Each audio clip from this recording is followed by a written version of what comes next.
ওরে যদি আজ ধরতাম রে বাইরে ভিটার সামরা উড়াই লাইলাম বলে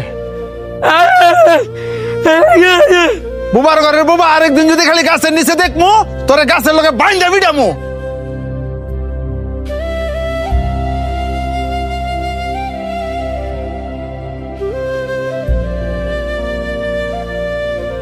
হ্যাঁ বাবা সরন্তে তোরে না করছি এই ময়লা কাপড় আমার সামনে না আইতি তোর শরীরের গন্ধ যে আমার সহ্য হয় না এটা কি তুই বুঝস না? হ্যাঁ কথায় কাজ হইতো না, হ্যাঁ একদিন পিসপুরা বান দিয়া ঠিক মতন ফিরাইতে হইব, তাইলে আর আঙ্গ লাগাইতো না। বাহ, খুব সুন্দর কথা কইছস। হাই তোকে পছন্দ করে দিকা আর ভালোবাসে দিকে তো তোকে লগে আর তোরা কিনা কইতাছস হ্যাঁ রে ফিস মুরা বান দিয়া পরে ফিটাইবি। তো তুই তোর লগে হেরে রাখিস, হ্যাঁ শরীরতে কি গন্ধ বাড়ে তুই দেখছস? এক কাপড় বেড়ে সবসময় ঘুরে। এই যে শার্টটা দেখতেছস এটা আর বাপে পড়তো, আর হ্যাঁ আর বাপে সিরা শার্টটা পরে ঘুরে। হ্যাঁ এই শার্টটা কে লেগে পরে ঘুরে, কারণ হ্যাঁ বাবার অনেক পরিমাণে ভালোবাসে। হ্যাঁ তো তখন মতন সামর্থ্য নাই যে চাইলে রং বেরঙের কাপড় বেরো ঘুরবো।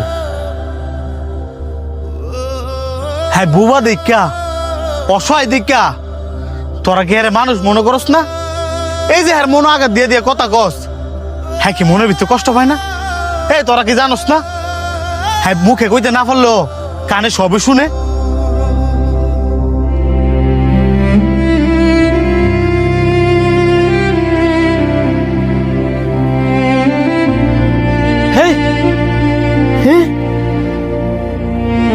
সর বুবা, আমার কাজ আমারে করতাম দে। কেডা রে আমার আম গাছের নিচে? কাকা ওই যে হ্যাঁ এই বুবাই হ্যাঁ না করার পর ওই গাছ উইডাল দিছে। বুবা তোরে আজকে আমি খাইছি।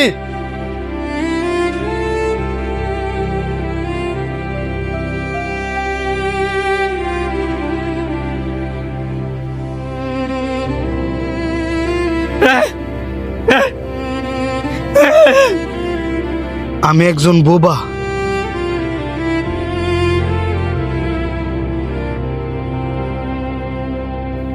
আমি চাইলেও কারোর সাথে কথা বলতে পারি না।